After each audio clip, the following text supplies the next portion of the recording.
Yo, hello, we're back.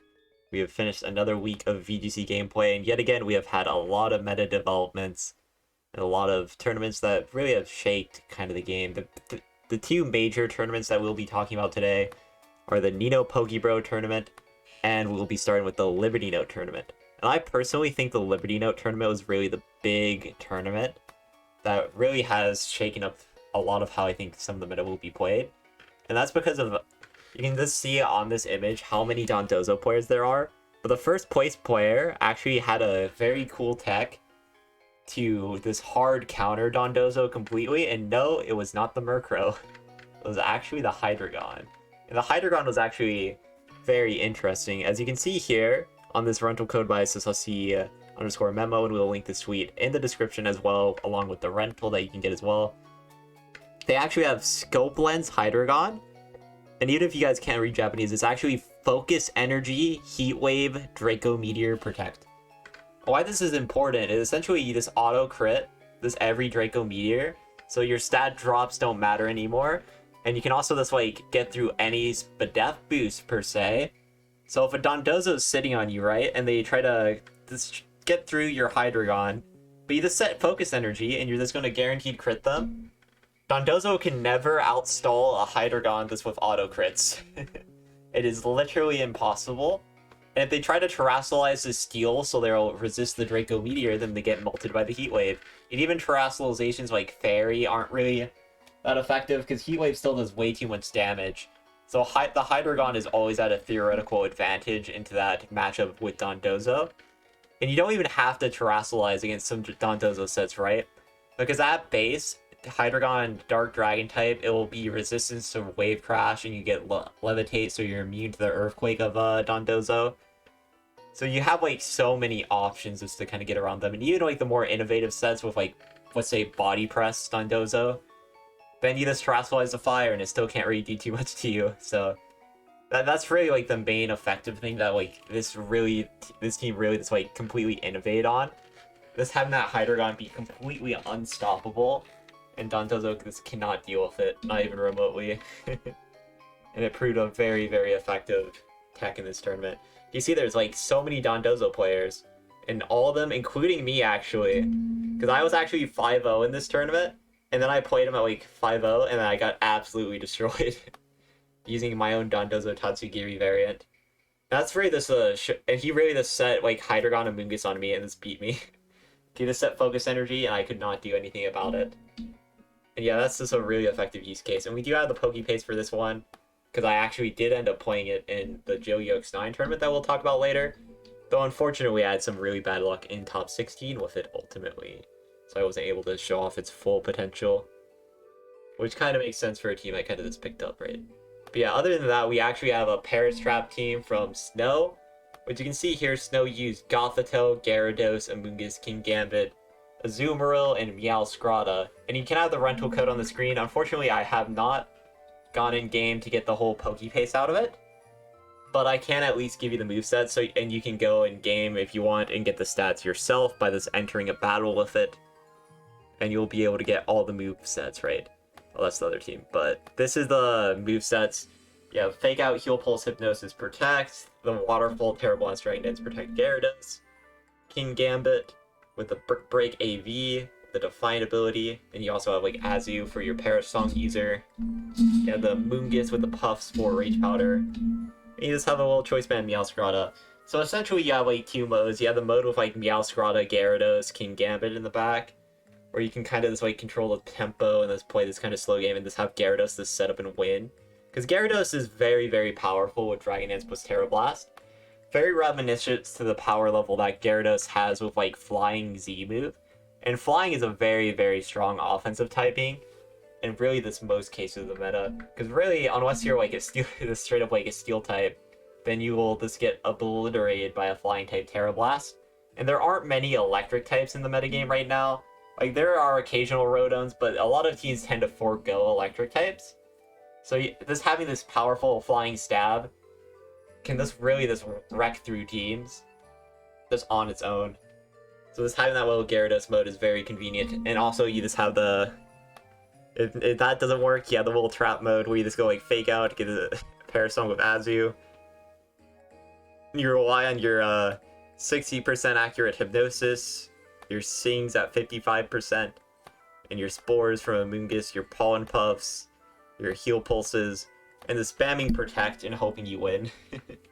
While not the most reliable strategy, it can ultimately like cut through this enough. And if you have like Meowscarada, this early game take the right KO too. Like let's say someone leads a ghost type into your Gothitelle, so you're like, okay, I'll just switch out. Then you just have Meowscarada quick knockoff into them. That's very hard to like deal with, right? That's a solid option to get through the early game with that. And then for the final team I actually want to talk about with the Liberty Note tournament is actually the Rain team. I feel like Rain is, in general, a very underestimated archetype right now, and there's some people using Dreadnought with it, but I think the correct approach is ultimately this Palafin. And like I think Palafin Pelipper is just like very, very powerful. And we got that to see some of that from Mizu, where they used a Supreme Overload King Gambit with Terra Blast, Iron Head Protect, Kowtow Cleave. I mean Sucker Punch, not Kowtow Cleave. It is Sucker Punch. But yeah, Flower Trick, Knockoff, Sucker Punch, Protect Meowscarada. Then you have the Jet Punch, Flip Turn, Wave Crash, Ice Punch, Choice Band, Palafin. Amoonguss with Spore, Rage Powder, Clear Smog, Protect. And you got Sylveon with Hyper Voice, Quick Attack, Protect, and Yawn. And then you have Pelipper with the Damp Rock as your rain setter with Hydro Pump, Hurricane, Tailwind, and Wide Guard. And you see here we already sorted through some of those moves. Unfortunately, we don't have the rental code for this team, but I do really think it's just a very powerful team in general. Because you just have Palafin and just play the early game kind of Ranger with Pelipper. Yeah, the reliability of the Amoonguss, the Meowscarada. Like, I'm not sure these 6 Pokemon are correct exactly on Raid, but they are, like, needless to say, this very strong Pokemon. And I can really see how this ended up going to top 8, right? Because you can just play with this Palafin, just does ridiculous damage in Rain. Early game, you can just get switch outs with Amoonguss, get the Pelipper in. And then when all is lost, you just have King Gambit with a Supreme Overlord to take over a game with Sucker Punch. And that really adds a lot of layers how this team can play. You just have the early game Rain mode, you have the Meowscarada with offense, and the Amoonguss is a little bit extra reliability. Generally, this is a very powerful team, and I am very excited to see how Rain actually develops in the future. Though I do think Palafin Pelipper is the correct route with it. We will actually be talking about Dreadnought a fair bit, because there was a fair bit of Dreadnought teams. Some even ran Dreadnought alone and didn't actually go for any other Rain abusers. So they didn't even have a Palafin, they just went straight Dreadnought. And that did pretty well in some other tournaments too, so I could be actually wrong about that. And yeah, that's the rental of the ultimate winning team. You get the Scope Lens again. Very powerful, very powerful. And then we'll be moving on to the next tournament that I actually want to talk about. And that is the Nino Pokebro tournament. Now this tournament was actually best of 3 Swiss this time around. And you had a lot of players. You had a lot of players, right? Let me see. Can I actually see the number still? Well, I can go through the old-fashioned way, right? We just scroll to the very bottom. I don't remember how I see it. But yeah, we get this. 307 players were in this tournament. 307. So yeah, we see a lot of players here.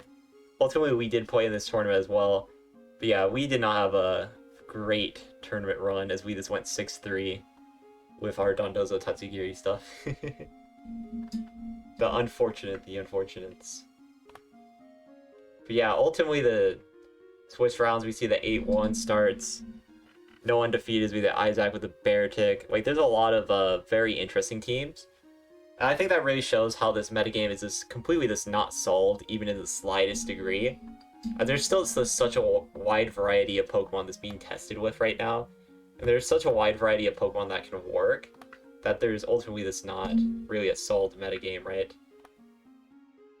And yeah. Ultimately, this tournament was taken by Dondozo, though.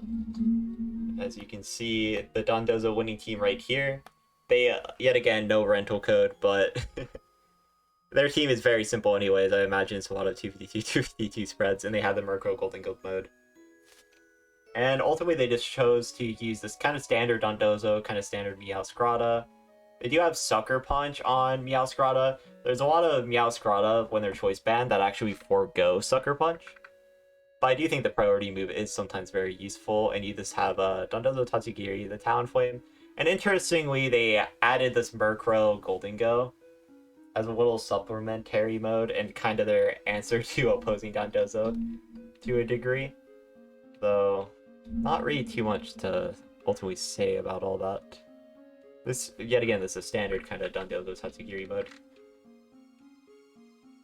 And that's why I think really this how important Dondozo techs are, and how this team by CCU meet Memo was really ultimately the most important team of this week, because they were really innovating with the Focus Energy and the Scope Lens on Hydreigon. And they also have the Haze Murkrow backup with Torment as well. So I feel like that team was really the big innovator team this week, because it can really just take on Dondozo so freely. And that was ultimately what won this tournament, right? So just having that option is very, very strong. And this is the ultimate image if you want to see some of the Twitter from, Pokebro, and you can see some of these teams there as well. And yeah, and then we can look at the second place team. They actually use a team around Garchomp, Sylveon, Hydreigon, Arcanine, and Washrotom, and Amoonguss. And they chose something that I actually think is very good, and that is Sash Hydreigon.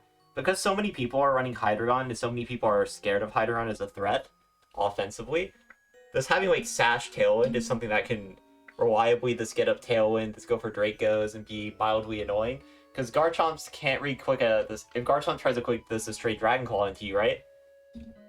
Then you just live with Sash and you just Draco them back. Or if you lose the speed tie against other Hydreigons, then you just live and you Draco them back. And this was something we actually talked about in my Snow Team video, where I was like, I actually am considering going like Tailwind Hydreigon to this like have that extra reliability. Because with my Snow Team, I always found that I couldn't really reliably get Tailwind up as a very consistent game plan.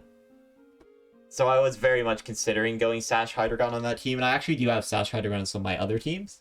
And that kind of adds this like extra reliability again. Because you can guarantee the Tailwind, and you can kind of just go like Hydreigon, Garchomp, and you kind of just have a lot of this, again, so much more reliability with that. That it can kind of like take off, right? And it ultimately proved very valuable for them as they finished second place. And then we got Big Mike OG using the Chengfu team, which I think I can actually go to. This was a team. Actually, we featured this team in our last week metagame recap. I'll try to link it in the description as well. But yeah, once again, this bulk up, Annihilate, then you have the backup Azumon for extra damage. You have the Terrafire Hydreigon with Fire Blast, Tailwind Murkrow as a little backup, and a quirky little Dondozo check. Overall, this is a very strong team, And then for our fourth place team in this Neo tournament, you actually get Quaquaval. And Quaquaval may not seem like the craziest Pokemon in the world, but it actually, water fighting type is like very strong, right? And you can just Aqua Step, so you become faster than everything in Tailwind. So it has like an interesting use case here, right? As you're able to just Aqua Step to be faster. And they do use Queer Amulet as well, so you cannot be intimidated. I do think Wide Lens is a pretty bad item for Pelipper. Like, I understand why they would have it, just so they never miss, like, the Hydro Pumps, but they still can miss, so it's not, like, too useful. I think going, like, Citrus Berry, I think going Damp Rock, I think there's a lot more items that could be here, and I actually do like having Protect on Murkrow, because sometimes, like, against, like, Dondozo especially, if you allow your Murkrow to go down early versus Dondozo, that makes the matchup so much harder. So having Protect to make sure your Murkrow can just stay alive and play this kind of longer game is inherently like really helpful, so you can always like have a chance to outplay the Dondozo players for endgame. And they also chose an interesting item on Hydreigon, choosing White Herb, so they can get the Draco Meteor and then they instantly lose their special attack drop. So they don't always have to rely on like Haze to get rid of the boost. Overall, that's very interesting items. And then you got Zanzibar, and I think Zanzibar's team is very close to how I think Dondozo Tatsugiri should be played, as they are using Palmut plus Revival Blessing. And I think Palmut's just really strong in general, and is something that has like a lot of reliability. As like if you lose your Dondozo, it allows you to play like Dondozo so much more aggressively as well. Because if you lose your Dondozo or your Dondozo gets hazed, you can just bring in Palmut in for late game, quick Revival Blessing, bring back your Dozo, and go for round 2. I think that's something like very scary. And you see with how the offense of like this Meowscarada as well, and these very aggressive items. Did you notice like most of these Pokemon don't even have Protect? So like all this aggressive item usage and this aggressive play kind of creates a situation where they can just keep the pressure up, and then just having Revival Blessing to really just like facilitate that. Because ultimately with a team like this, you are going to be sacking a lot of Pokemon. So having Revival Blessing to just bring back something that you are playing aggressively with is ultimately very valuable. And then we go down, we see Florges, Garganacl. Kind of interesting team. I believe this is Calm Mind Florges as well. We do see Spiritomb actually get top cut, and with a little side spam team, as they use Beat Up plus Annihilate. I believe this was Defiant on Annihilate. I don't think they were actually Vital Spirit. They might have been, but they probably shouldn't be. I think you should still be Defiant. This Spore immunity is not worth it, man. And they also have actually a very interesting set on Armorog, where they have Calm Mind, and they're really just abusing the power of Trick Room and DD. And I will say something important about the Japanese tournament. Trick Room and DD was actually banned from this, which I personally I've said my take about Trick Room and DD before, but I also kind of agree with it, because very clearly a bug, you know? It is very clearly a bug. But of course we don't have like an official statement yet, so it's kind of hard to say anything too crazy about it. And yeah, they have the Choice Band, Meowscarada, and they have a little Spiritomb with Infiltrator, and they actually have Skill Swap. And Skill Swap's a very important move, because let's say you go against like Dondozo, for example. The main thing about Dondozo that actually makes it so scary, especially into a mon like Annihilate, right, is the fact Dondozo has Unaware. So no matter how boosted Annihilate gets with Bulk Up, it just doesn't matter when they just have Unaware and they just don't care.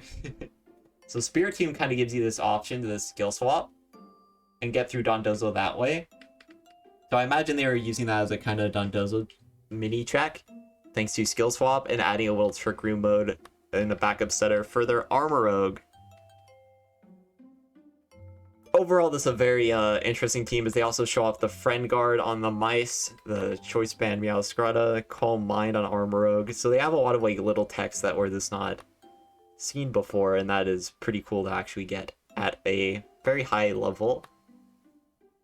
And that's for a lot of these teams, honestly. There's a lot of techs that you don't normally see. We also have Idzak, who very much did really well, and they showed off Beartic, actually. And Beartic gets another top performance. Because we saw last week with Teen Spirit, how they actually got a very, very good run into the VR Welcome to Paldea tournament with old Beartic. And Beartic actually gets another big result here. And we also see Kingambit on Rain yet again, but this one actually using Defiant instead of Supreme Overlord, and a very different set, as they do not have the Terra Fairy or the Terra Blast. They simply have Kowtow Cleave, the Citrus Berry for the bulk, and there's a lot of this like very powerful damage options. And then they have Skeledirge as a little bulk mode, and kind of their mini Will Dondozo answer to an extent too. As Dondozo is very popular in this metagame, that you should always at least have something to deal with it. I feel like a lot of teams this tournament were kind of lacking on Dondozo answers directly. Like, we don't see much Haze here. We don't see much Skill Swap. We do see like one or two techs, like the Spiritomb had like a good tech to deal with it. And ironically, the teams at the top are also all teams that technically have a tech. Because like this Murkrow Crowquavel has Haze. This has Haze. There's Haze here. And you see the Skill Swap to get rid of Unaware. Like, a lot of these teams have like some kind of tech to deal with Dondozo Tatsugiri that are at the top of the tournament. But when you start going lower down, you notice that there's way less that actually have like techs to deal with Dondozo Tatsugiri. And that's something that's really going to have to like change as we go forward, because Dondozo Tatsugiri, while a scary comp that you have to respect, as long as you have like the proper text and the proper utility for it, and also since you get the information on what they have for Open Team Sheet as well. And that's another important thing that I kind of forgot to mention. This Japan tour was not Open Sheet, and this one was Open Sheet. And that's a very key part, as Dondozo Tatsugiri, as they like having Open Sheet because they get to see what your actual counters are, they also don't really appreciate you knowing their sets directly. So that can cause a little bit of problems. But yeah, in general, the farther you go down, you see less this reliable answers to Dondozo Tatsugiri. And that's something that's a bit problematic, right? It is a bit problematic for sure. We also see people attempting to use my Abomasnow team. Yeah, this was the Abomasnow Titan team we used last week. But ultimately, no one performing quite as well with it. I believe... Yeah, no one really did quite as well with the team that actually won this tournament last weekend.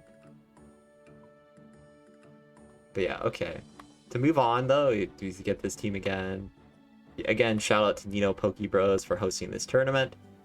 And we'll always link, if you want to see these tournaments yourself and enter these yourself, we have a YouTube community tab, right? Which I'll go to right now, where I actually link every tournament that is happening. And I believe this video should be up before this tournament actually goes live. There's actually a tournament Monday where I was thinking of postponing this for, but Iron Nemesis is hosting a tournament. I believe this will be live before, because this tournament does start at 6 p.m. EST, and I ultimately did decide to pre-record this before then. This is a player cap 60, so it's a bit smaller. I was thinking about like this waiting for this tournament and including this on this week's edition, but I ultimately foregoed it. But yeah, we link like every tournament here. We linked Nino's, we linked Joe UX9's pop-up tournament that we'll talk about in a bit. And this, in general, we just have every little thing. And we also talk about like Cinderace as well, getting a 7-star raid. So if you want like information on when tournaments are starting, and sometimes we also talk about registration and all that, you can sub in this checker community tab occasionally, and I'll always try to put whatever tournaments that I can find through the community tab, so at least have some form to like advertise it on, right? But yeah, moving on to the next tournament. This tournament was really the last tournament this weekend, and a very, very sudden tournament, right? Joe announced this tournament extremely last minute. We actually see Christmas Check get second with Shadow Tag, the Shadow Tag Goth stuff as well that we saw from Snow earlier. They can get the rental team here. And we actually did 9th with the winners team. Ironically, I lost to the runner-up of the runner-up team of the Japan tour through one of like the most toxic Pokemon sets I've ever played. You can look at the VOD for that if you want. It was a very it was very much a tournament. It was very much a tournament. Which, speaking of, we'll link some VODs from various people's runs, so you can watch those as well. Like, we'll have the Liberty Note whole tournament in the YouTube description as well. But yeah, in general, the Joe UX9 tournament was won by Joe UX9. Crazy, huh? And he actually uses a very interesting team with like Volcarona and Terra Water, and he forgoes Rage Powder. I do think this is actually correct. When I was playing Volcarona, I noticed something like very troubling when I tried to play the Quiver Dance set with like Terra Grass Giga Darian. And that was like, there's a lot of Pokemon actually using Terra type Fire. So if you're running an offensive Volcarona, and someone just goes to Terra Fire on you instantly, you're just like, huh, wait, I'm walled. And also, you still are weak to like Flying Moves, you become weak to Fire Moves as well, so like Terra Fire, Heat Wave, Hydreigon will actually destroy you. So I think Terra type Water is actually a very smart choice on Volcarona, whether you go the Quiver Dance set. Which the Quiver Dance set also has like another thing you can do. You can actually run Terra Blast, and you can have Fire, Water, Grass Core on one Pokemon, which is pretty funny. And you also see another interesting thing with Joe's team. You see Reflect, Light Screen on Rotom Wash. I don't think he's used it that much this tournament. And he also has Quash on Murkrow, which ultimately proved very good in the set I played versus him. As he just quashed me and this took out my Hydreigon, and I lost like all the momentum of my Scope Lens Focus Energy setup. After this, like, chipping me like a lot. And yeah, he has the Life Orb Garchomp. You don't need Clear Amulet with this team. You have Haze on Murkrow if you're really scared of Intimidate. And also, Intimidate has kind of like fallen off a little bit. So just having like Life Orb, this more damage, more power is immediately very good. And 3 attacks is very useful in this meta. And you get the Choice Specs Golden Go. It hurts. It's still very powerful. And Sass Meowscarada. I think Joe actually talked about in the stream where he really didn't get much value out of the Meowscarada. But I still think Meowscarada is like a really good Pokemon there anyways. And yeah, we already talked about Snow's team, so we're not going to go over it for Charisma check. But yet again, we actually see Quaquaval. And Quaquaval, I'll say this again, Aqua Step plus Tailwind user, you get faster, and then you outspeed every Pokemon in the metagame. So it's like, it does have a very valid use case, right? It does have a very valid use case. And then we see a Kingambit Grimmsnarl bulk team, and we actually see a Orthworm, and this is a very cool attempt at using Orthworm, as you have the Garchomp, you have the Citrus Berry for the recovery, you have the ID Body Press and Iron Head. So you are actually able to hit some Ghost Pokemon a little bit. And actually like Sash Eruption Torkoal, which I think is kind of crazy. I think Torkoal doesn't need a Sash as it's so bulky anyways, but it's still kind of neat to see, because like, if someone like randomly Terra Grounds you and you just live on the Sash, it's kind of funny, but I feel like that could be another item for sure. And you have this little Trick Room mode, you have the Heal Pulse Fake Out Psychic, you have the Garchomp with the Dragon Claw EQ Swords Dance, actually using Clear Amulet here as well. And you have Life Orb Hydreigon and Golden Go here. So you do have like a mix of standard modes, because you can go like Shed Tail on Orthworm, go into the Garchomp, start clicking Swords Dance. You can go Shed Tail, go into Torkoal, get Trick Room. But there's a few like very potent options that Gumi has to this really be very scary, right? To be very scary. And then we see the Sand team from week 1 of actually no Gen 9 Pokemon. And we actually see the Dreadnought Pelipper there, right? Dreadnought Pelipper. And I still think Pelipper is the correct rain team, but it's still cool to see all these very interesting Pokemon. I believe they actually have the rental code up somewhere, but unfortunately I do not know their Twitter, unfortunately. But if I find it or someone knows of it, please let me know, and we'll link that as well. But yeah, we actually played this person a fair bit. They had a pretty interesting team. They had the Boomburst, Terra-type Normal, Toxtricity, Choice Scarf Serena, Kingambit with AV, the Clear Amulet Dreadnought. Very interesting stuff, I am still more inclined to think Palafin is surely better. Surely Palafin is better here. But overall, it's still a cool team to see, and there's a lot of Pokemon that I generally wouldn't have expected, right? Like, if you told me going to this metagame that people would be playing like Toxtricity, Choice Scarf, Serena, I would probably laugh at you a little bit, right? And yet we get to see it get top 8 of a relatively big tournament. Even though this tournament was like very, very sudden. And as you can see here, there's a best of 1 Swiss as well. So it's not the greatest indicator in the world. But yeah, we can go over some other teams from other locals. We have the Genova local, so we get a look at the Italian metagame yet again. That you saw used a very interesting team with Dondozo Tatsugiri over the last weekend. But instead, this time we see the Genova team with Skeletor, Annihilate, Armorogue, Mousehold, Meowscarada, and Talonflame. Which there's a lot of interesting sets here. Unfortunately, we don't know what exactly they were, but they could have like self beat up to proc Annihilate. They could be this Tailwind. They could also have a little Trick Room mode with Skeletor, Armorogue potentially. Skeletor is a very bulky Pokemon. It is very solid. It could also be Choice Scarf Final Gambit. I feel like it's probably a bulk up set maybe. But there's so many options on that team of what it could be that you never know, right? And we also see Psyspam getting a decent placement, getting 2nd place here, being the 1 seed going into the top cut as well. And then we see this other tournament, a little 24-player tournament, another local, and we see it taken home by Grim on Annihilate, but with a little Mousehold mode, so you can self-proc your own Annihilate's Rage Fist as a little quirky option there. And we actually see a team using Palmut, Volcarona, Hydreigon with Murkrow. And I do think Palmut is a very underrated Pokemon in that it can be run with like so many more Coral Warriors than the Stundoza.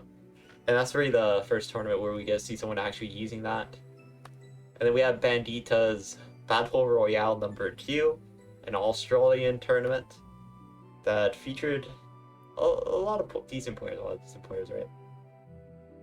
And you get to see 66 players. You get the Gardevoir Glade Core. Let's go. Kind of busted. And it's ultimately won by a team with actually Garganacl and E-Killer Dragonite, Murkrow, Hydreigon, Golden Go, Mousehold. So we see a very interesting team get finals. You see some other interesting Pokemon top cut as well. Metacham, for example, getting top cut with the Tatsukiri Dondozo Core. I do think it might actually be skill swap pure powered Metacham, which is kind of funny because you can skill swap pure power on like Scrado or Baxcalibur and then really do damage. So it is very cute to see. See Asada with a kind of more standard team getting 2nd place. We see the Palafin Rain again. You know, a fair bit of Volcarona in this Australian tournament. A fair bit of Volcarona. But ultimately, Garganacl actually gets his revenge tour. As Garganacl's a Pokemon that was kind of like forgotten about a fair bit. Because it was very tough to play Garganacl into Dundos. It couldn't quite do enough into like Golden Go hyper offense. That Garganacl became like relatively hard to actually finish the job with. But it ultimately did get a big result here. And gets the win. And yet again, Palafin Rain actually. And I'll keep saying this, I really think Palafin Rain is really good. I think it has a lot of potential going forward. And then we see the second place team, the little rental code here. And they actually are Terra Water again on Volcarona. And I'll say this again, I think Terra Water is the correct choice on Volcarona. And I think you can run interesting stuff like Terra Blast, you can run like this straight up Bug Buzz as well, Giga Drain. Like, there's so many better options now than Terra Grass. And I feel like Terra Grass was such a weak set when I played it as well. So I am glad to see more people using Terra Water Volcarona, because I do actually think it's the better set. And we actually see Assault Vest Annihilate. So they have a bit more bulk on the special side, but they end up losing bulk up for it. Which is an interesting trade-off, but it does make them fairly strong too. And we see Fire Gastrodon with the Storm Drain. We see Meowscarada with a Life Orb, so they can have Protect. And they actually have no Dark Move. I don't really agree with having no Dark Move, but it is still cool nonetheless, right? It's still cool nonetheless. And they got second place with it. So congrats to Asada for that. And I think like the final thing we'll go over is what Pokemon I think are like underrated, right? I've been talking a lot this video. Pokemon I think can do better. And I think that's really Palafin. Palafin Rain I think is just very strong and is very underutilized. And I also think Palafin has like extra value as a kind of ranger with Choice Scarf. I think this is a Pokemon that can see play on a lot larger variety of teams, and it should see more play with Rain especially. I honestly find it kind of crazy that Rain teams aren't this exclusively running Palafin as their Rain abuser, because this Pokemon hits like a actual truck. Is the strongest base stat in the metagame. You do have to switch it out in order to get it up, but it's ultimately something that should see a lot more play than it has.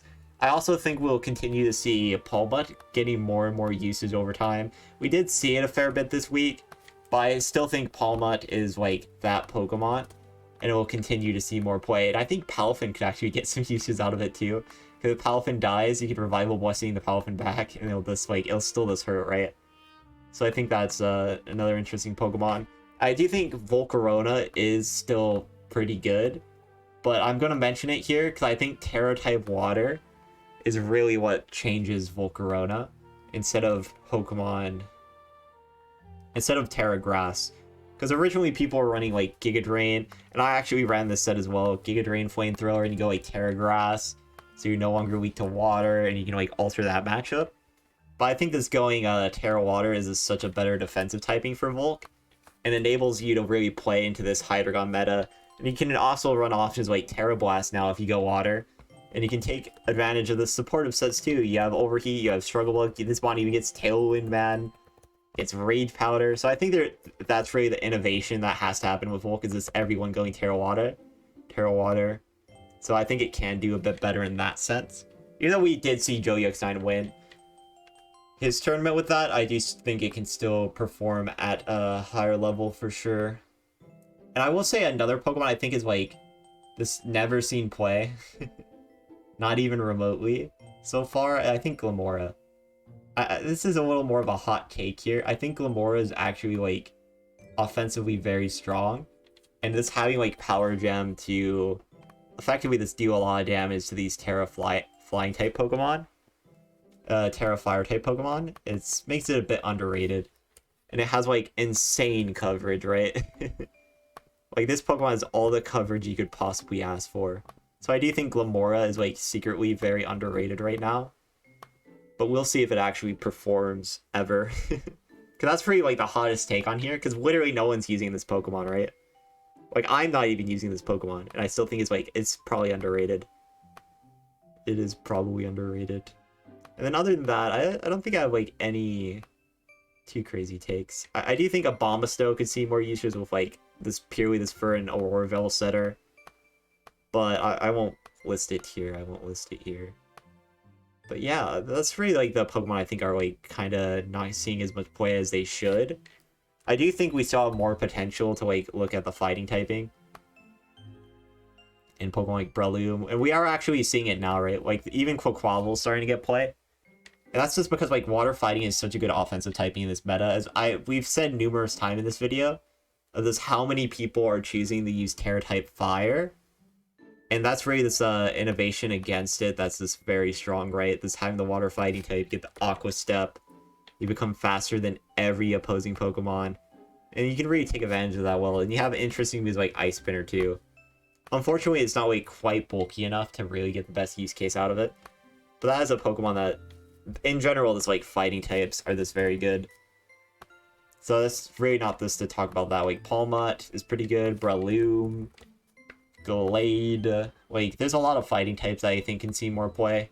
So like our general thing here is this going to be like the fighting typing in general. Fighting types, yo. I'll say this a lot. I think fighting types is really, really good right now. And I do think, honestly, that's really, really the main thoughts I have right now. And I also think Giraffe can see more play too. It's a very strong Pokemon with Armor Tail. You block Fake Outs. It can play in Hyper Offense too. Because you can play like Trick Room in Prison and use it as like the best Trick Room answer in the world. And it can prevent your Murkrow from being faked out, so it's kind of useful in that sense too. I do think Dragapult could see more play as well, and that's generally like the basic thoughts I have, right? And there's also like Salamence too, right? Because Salamence is actually faster than Hydreigon. And we saw this innovation in like 2014, because Hydreigon was seeing so much play in 2014, so people just start using Salamence because it's faster and can just quick Draco on them. And it's a very similar Pokemon to how Hydreigon plays. You do lose Levitate, which is a very big loss, but you get like Intimidate instead, and you get like this being faster than Hydreigon, so that makes it a bit of a valid use case for old Salamence. And yeah, that's our general thoughts for this week. Let me know if there's any Pokemon or anything that interests you in the current metagame, or Pokemon you think are like underused in general. We'll be talking about that as well, and we'll also talk about the Iron Nemesis tournament probably tomorrow, maybe. Depends on when this video ultimately goes up, right? But yeah, I am very excited this Scope Lens innovation on this Hydreigon. I think that was really like the key to this a really crazy tech that this destroys Dondozo. Because honestly, I don't know how the hell you beat this team with Dondozo Tatsugiri. So that's a very exciting tech. That is a very exciting tech. And yeah, that's it for today. If you like this kind of content, hit the old subscribe button, you know, help the channel out. And thank you all for getting us to 1K. Thank you. We'll continue to make this kind of content every week. We'll be doing some more style videos as well. Though ultimately we have been a bit more focused on just playing a bunch of tournaments on our Twitch.tv channel. So there's that as well. If you want to see us just go live in tournament gameplay, and we also have a little VOD channel where you can see some of the tours that we play in after they happen. And ultimately, once I might start putting some tour games on this channel once I figure out how to edit through tour VODs more efficiently. But we'll see. And yeah, that's it for today. Thank you all for watching. Later.